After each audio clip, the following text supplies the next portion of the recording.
If that classroom door had been unlocked for even 1 second longer, I honestly don't know if I'd be here telling this story. My name is Matthew, and this happened during my junior year of high school. It was a Friday, 7th period, right before spring break. Nobody was paying attention anymore. We were all counting down the minutes until the final bell. Our calculus teacher was one of those teachers everyone liked. He was laid back and knew nobody wanted to do math that afternoon, so instead of teaching, he pulled up a trivia game on the projector. We were shouting out answers, arguing over logos, just wasting time. Then, in the middle of someone yelling, "Adidas," the loudspeaker came on. It wasn't the usual announcement. The dean's voice cracked as he said, "Teachers, this is not a drill. Lock your doors immediately. Begin lockdown procedures." The room went completely silent. Even our teacher looked scared. He jumped up, locked the classroom door, turned off the lights, and told everyone to get into the back corner where nobody could see us through the small window in the door. That was the first moment I realized something was actually wrong. For the next couple of minutes, nobody spoke. You could hear people breathing.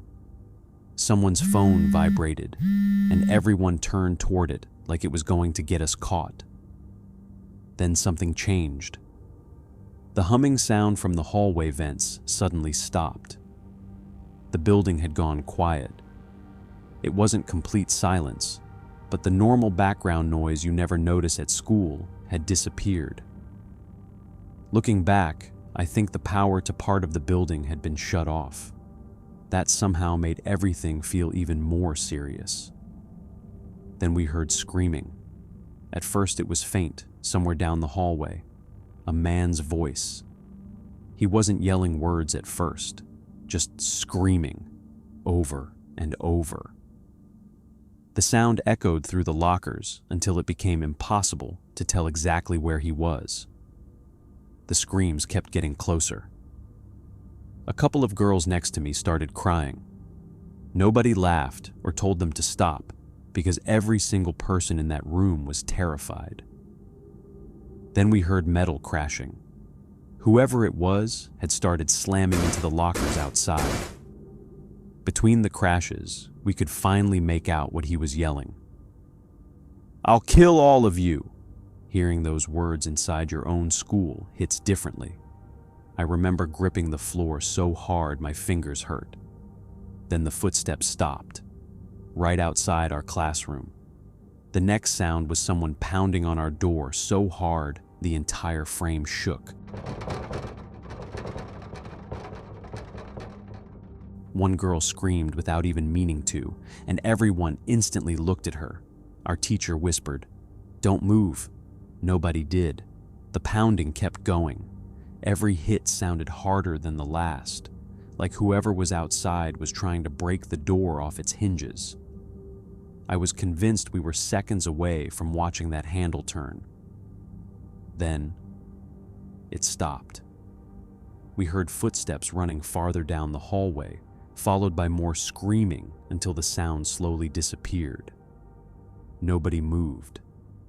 It felt like 30 minutes, but it was probably closer to 10 before the intercom came back on. The dean sounded calmer this time. He explained that a mentally unstable man had somehow walked into the school through the front entrance.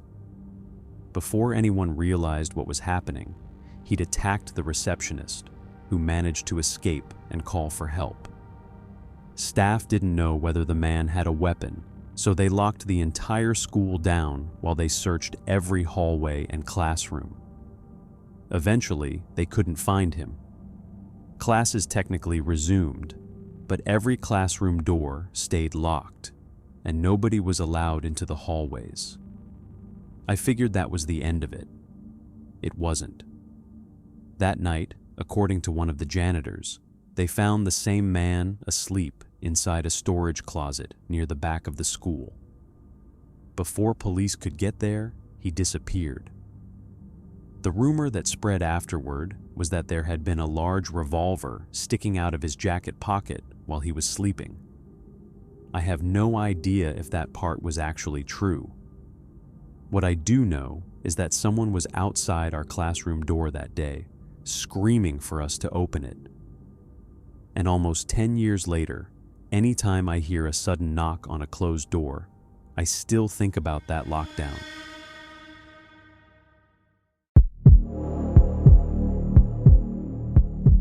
The first 4 bangs sounded so much like thunder that nobody even looked up. My name is William, and this happened when I was in 7th grade. Our middle school had 2 lunch periods. I was in the first one, so around noon the cafeteria was packed. It had been raining all morning, the sky was dark, and every few minutes you could hear thunder somewhere in the distance. So when those 4 loud booms happened, I didn't think anything of it. Some kids did. Almost the entire lunchroom suddenly started screaming. At first I thought they were just overreacting. Middle schoolers would freak out over almost anything. I remember looking at my friend and laughing for a second, thinking someone probably dropped a tray. Then campus security came running inside. Not walking, running. They kept yelling, "Everyone inside the multi-purpose room, move, leave everything." That was when I realized something was actually wrong. The kids waiting in line for lunch were told to throw their food away and move immediately. Nobody argued. Trays were left on tables, backpacks were abandoned, and hundreds of us were pushed into the biggest room on campus. Nobody knew why. The multi-purpose room had an entire wall made of glass facing outside. As soon as we got inside, staff members started pulling the curtain shut as fast as they could. I remember one curtain getting caught halfway, and an adult practically ripped it down to cover the window. Then teachers stood at every exit. Nobody was allowed to leave. The room got strangely quiet. Everyone started whispering different stories. One kid said there was a shooter. Another said someone escaped from prison. Nobody actually knew anything. My friend Eric decided to ask one of the staff members. When he came back, he looked completely serious. "You know those houses across from the school?" he asked. I nodded. He lowered his voice.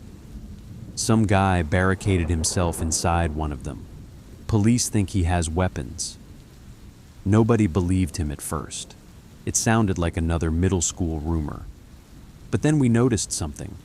Outside, through the tiny gap where the curtain didn't completely close, I could see flashing red and blue lights reflecting off the wet pavement. There were way more police cars than I'd ever seen before. We sat in that room for what felt like forever. Some kids were crying. Others kept checking their phones, but nobody had any real information. Teachers wouldn't answer questions.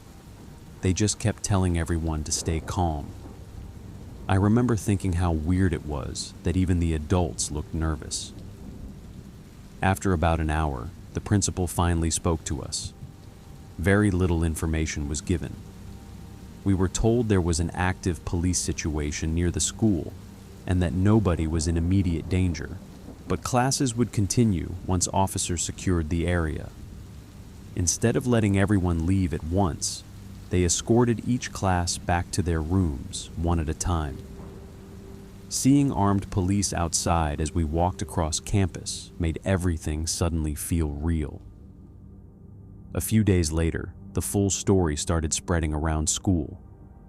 Apparently, a man living across the street had refused to leave his house during an eviction. According to people in the neighborhood, he'd threatened to hurt himself and anyone who came near him, including police officers. Someone also claimed he'd been seen watching students from outside the school earlier that week. I don't know how much of that was actually true. Rumors spread fast in middle school. But one thing I know wasn't a rumor came from my friend Brandy. She lived a few houses away from him. She told me that the previous Halloween she'd seen him standing at his front window with blood running down his arm. He had written something across the glass that said, "Don't come here or I'll kill you." Everyone thought it was just some messed up Halloween decoration. After the lockdown, nobody thought it was fake anymore. To this day, whenever I hear thunder followed by a loud bang, my mind still goes back to that rainy lunch period when we all thought it was just another storm.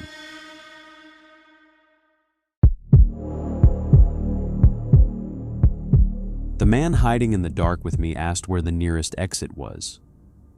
That's the exact moment I realized he wasn't hiding from the shooter. My name is Benjamin, and this happened a few months after I graduated college. I was 22 and had just started working at my old high school as a computer technician. Most of my job was in the basement where all the servers were kept. The basement was a mess. Old desks, broken monitors, boxes stacked everywhere. But our little office was actually pretty nice. It had air conditioning, a TV, a couple of mini fridges, and 3 desks. Since I'd been close with a few of my old computer teachers, they helped me get the job. One afternoon, I was eating a sandwich at my desk when my phone rang. It was someone from the front office. She didn't waste time. "The school's in lockdown. Someone may have entered the building with a gun.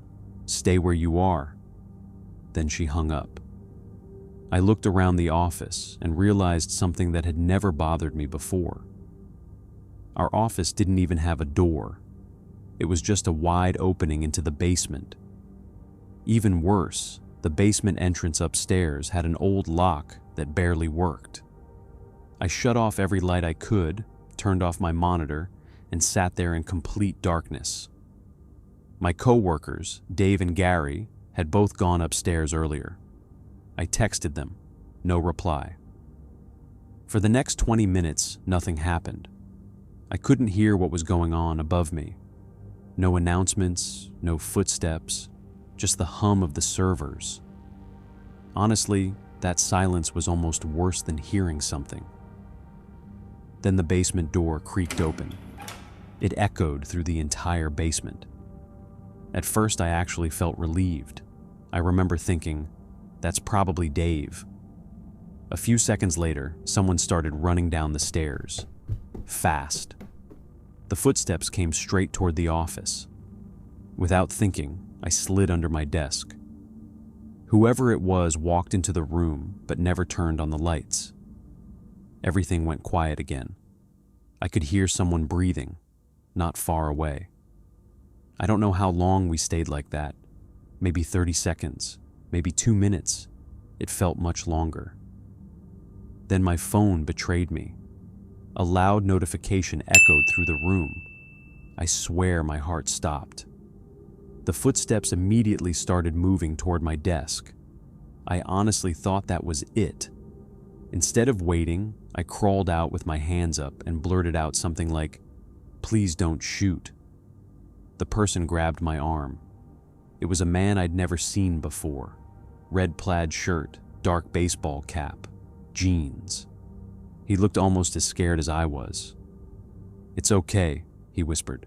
"I'm hiding too." For a second, I actually believed him. I asked what was happening upstairs.